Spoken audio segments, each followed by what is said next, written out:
এটা মমতার দ্বিচারিতা বলে ব্র্যান্ডিং করা হয়েছে, যে মাথার ওপরে যে লেখাটা, কিন্তু অদ্বিতীয় আমার মনে হচ্ছে এটা দ্বিচারিতার থেকেও ইম্পর্টেন্ট হচ্ছে ডেসপারেশন। তৃণমূল কংগ্রেস বুঝতে পারছে সব যাবে এবার। তৃণমূল কংগ্রেস বুঝতে পারছে এবার যদি হেরে যায় তৃণমূল কংগ্রেস, মমতা বন্দ্যোপাধ্যায় যদি মুখ্যমন্ত্রী না থাকেন, হুড়হুড় করে জাহাজ থেকে যেভাবে জল বেরোয় ভেঙে গেলে, বা ইঁদুর একটা জাহাজ থেকে আরেকটা জাহাজে চলে যায় বা ঝাঁপায়, সেরকমভাবে তৃণমূল কংগ্রেসের নিচুতলা খালি হয়ে যাবে। এবং সে কারণে মমতা বন্দ্যোপাধ্যায় ঠিকই করে নিয়েছেন যে আমি যাই করি না কেন আনন্দপুর যাব না। এত দম্ভ তৃণমূল কংগ্রেসের। একদমই তাই। মানে ইনফ্যাক্ট আমি অবাক হয়ে গেলাম এই ব্যাপারটা ভেবে, যে যেখানে প্রতীক জৈনের ইডি ইনভেস্টিগেশন চলছিল সেখানে মমতা ব্যানার্জির যাওয়ার বা নামের কোনো জায়গা 8 ঘন্টা নিয়েছেন, সেখানে মমতা ব্যানার্জি পৌঁছতে পারছেন। এক্স্যাক্টলি তাই। অথচ এখানে তিনি যেতে পারছেন না। সব থেকে বড় কথা, আমি তো কিছুক্ষণ সময় নিলাম যে দমকল মন্ত্রী আবার মমতা ব্যানার্জি নয় তো এটা খোঁজার জন্য, কারণ আমাদের রাজ্যে মন্ত্রিত্বে যতগুলি পদ রয়েছে মানে সবাই ল্যাম্প পোস্ট, একটি পোস্ট রয়েছে, সেটা হচ্ছে রাজ্যের মুখ্যমন্ত্রী মমতা ব্যানার্জি, যেটিকে একাধিক পোস্ট তিনি নিজেই দখল করে রেখেছেন।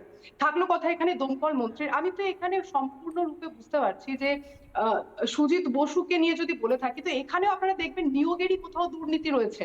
এখানে সম্পূর্ণরূপে যেখানে আমাদের ভারত ফোর্থ ইকোনমি হতে চলেছে, যেখানে আমরা টেকনোলজিতে এগোচ্ছি, সেখানে আমাদের কর্মীরা, অর্থাৎ এটা দমকল কর্মী বলে থাকুন বা যে কোনো সেক্টরে কর্মীদের যে স্কিলড অভাব, এটার জন্য এটা প্রবলেম হচ্ছে। মানে এতজন মানুষের মৃত্যু ঘটে গেল, সেটা তো নিমেষের মধ্যে পুরো ছাই হতে পারে না, একদম ফ্যাক্ট এটা।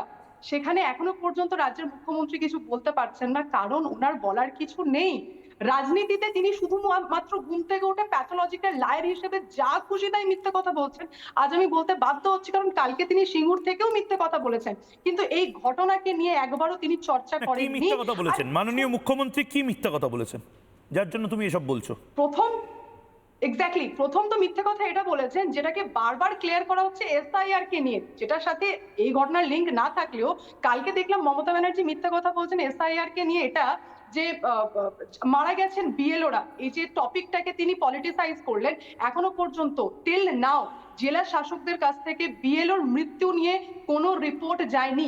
মৃত্যু তো ঘটেছে নো ডাউট, কিন্তু প্রয়োজন এবং প্রশ্ন হচ্ছে যে কি কারণে মারা গেছে সেটাকে নিয়ে এখনো জেলা শাসকদের কাছ থেকে সঠিক কোনো ইনফরমেশন যায়নি। অথচ মমতা ব্যানার্জি বলছেন যে আমি দিল্লি যাব, এটা। আর সেকেন্ড মিথ্যে কথা বলেছেন যে 95 বছর বয়সী লোকদেরকে ডাকা হচ্ছে। আমি আপনাদেরকে একদম রিয়েল ফ্যাক্ট বলছি যে 85 বছর ঊর্ধ্ব এবং তার নিচেও যদি কেউ অসুস্থ থেকে থাকে, তো বিএলও কে ফোন করলেই তিনি বাড়ি গিয়ে ডকুমেন্ট নিতে বাধ্য। আমি সুদীপ্তদার কাছে যাব। সুদীপ্তদা মানে একদম অদ্বিতীয়া, আমি সুদীপ্তদার কাছে যাব, ছোট ছোট করে বাকিদের কাছে একটু যাই। সুদীপ্তদা, প্রবলেমটা হচ্ছে মুখ্যমন্ত্রী বুঝতে পারছেন যে মানে ইংরেজিতে একটা শব্দ আছে, শি হ্যাজ লস্ট ইট, মানে তিনি পারবেন না এবারের লড়াইটা টাফ। উনি হয়তো 10,000 টাকা লক্ষ্মীর ভাণ্ডার দিলেও এবারে যে ওনার বিরুদ্ধে ক্ষোভ, সেটা উনি প্রশমন করতে পারবেন না। দেখুন, আপনাকে আমি একটু স্মরণ করাই, আজ থেকে ঠিক 10 বছর আগে 2016 বিধানসভার আগে পশ্চিমবঙ্গে একটা ব্রিজ ভেঙে পড়েছিল, আপনাদের মনে আছে, হাওড়ার ওখানে পোস্তা ব্রিজ, বিবেকানন্দ সেতু যেটা বানানো হচ্ছিল। এই ব্রিজ বানানোর পর, এই ব্রিজ ভেঙে যাওয়ার পর এর ড্রয়িং লোপাট করে দেওয়া হয়েছে এবং এটা রিকনস্ট্রাকশনের দায়িত্ব দেওয়া হয়েছিল পিডাব্লিউডিকে। পিডাব্লিউডির যারা অফিসার তারা জানতেন না, কারণ তাদের রিক্রুটমেন্ট বন্ধ ছিল, তাদের কোনো ভালো ছেলে নেওয়া হচ্ছে না গত 10 বছর ধরে। তারা মানে তার আগের 5 বছর তারা কাজটা করতে পারেননি। আমরা গিয়ে বললাম এইভাবে করুন, তারপর 10 বছর চলে গেছে, এখন ওই ভাঙা ব্রিজ ওখানে পড়ে আছে। ওরা করতে পারেনি কেন জানেন? মমতা ব্যানার্জির ওই পলিসি যে আমি নতুন কাউকে রিক্রুট করব না, আমি আপগ্রেড করব না একটা ডিপার্টমেন্টকে। গত 10 বছরে বোধ হয় পিডাব্লিউডিতে একটাও লোক রিক্রুট হয়নি এবং ওই যে ভাঙা ব্রিজটা এখনো ওই ভেঙে ওখানে পড়ে আছে। সেই পুরো টেকনোলজিতে কাজ। আমি বলছি, দাদা বলছিলেন না টিচার রিক্রুট হয়নি, ডাক্তার রিক্রুট হয়নি, ইঞ্জিনিয়ার রিক্রুট হয়নি, WBCS রিক্রুট হয়েছে ওই রকম শূন্য পাওয়া লোককে দিয়ে। টিচার যেখানে রিক্রুট হয়েছে মানে লোয়ার লেভেলে, সেখানে 2 নম্বরই করে। আর প্রফেসর জানেন গত 15 বছর যাদের রিক্রুট করা হয়েছে 20 থেকে 25,000 টাকা দিয়ে টেম্পোরারি বেসিসে। অনেক জায়গায় তো সিভিক প্রফেসরের মতন আমি দেখেছি বিজ্ঞাপনও বেরিয়েছে। অনেক জায়গায় না, সব জায়গায় তাই, এবং সেই জন্য রাজ্য উন্নতি করতে পারছে। আমি কিয়াদির কাছে যাব। কিয়াদি, আমি একবার একটু আপনি নিশ্চয়ই ওই ট্রান্সটা বা গ্রিডটা দেখতে পাচ্ছেন, কত ঘন্টা হলো? 90 ঘন্টা নিশ্চয়ই হয়ে গেছে। কি বলবেন? 90 ঘন্টা হয়ে গেল, এখনো মমতা বন্দ্যোপাধ্যায় এলেন না, কখন আসবেন দিদি? যে মমতা এখন ব্যানার্জি হয়নি 90 ঘন্টা, ব্রেকিং নিউজ। প্রায়। আর 20 মিনিটে 90 ঘন্টা হয়ে যাবে। 90 ঘন্টা। আপনাকে হতাশ করবেন না, চিন্তা করবেন না। আপনি আশা করলেও আপনি অত্যন্ত আশাহত হবেন। আর আপনি যদি ভেবে থাকেন যদি আসবেন না, সেটাই স্বাভাবিক। উনি 10 লাখ টাকা মানুষের প্রাণের দাম বেঁধে দিয়েছেন মমতা ব্যানার্জি। মানুষের প্রাণের দাম হচ্ছে 10 লাখ টাকা, ঠিক যেভাবে এই রাজ্যে ধর্ষণের রেটও বেঁধে দেওয়া হয়।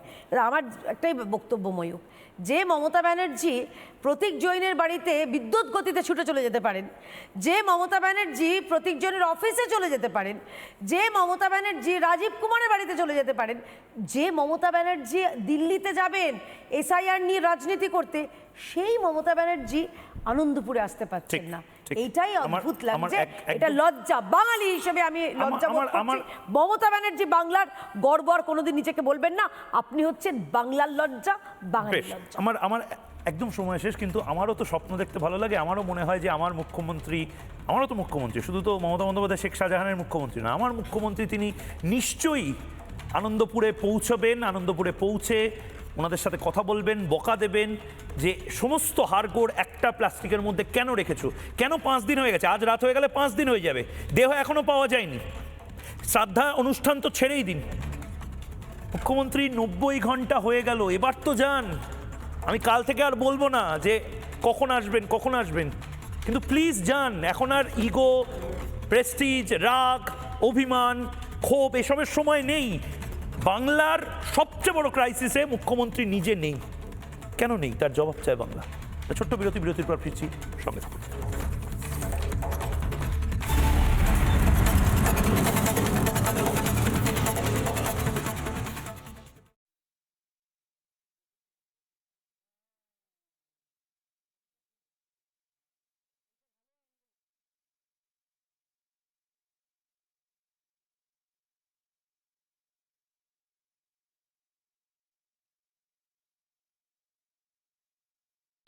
নানা ধরনের কন্টেন্ট দেখার জন্য লাইক করুন, শেয়ার করুন আমাদের ফেসবুক পেজ, সাবস্ক্রাইব করুন আমাদের ইউটিউব চ্যানেল।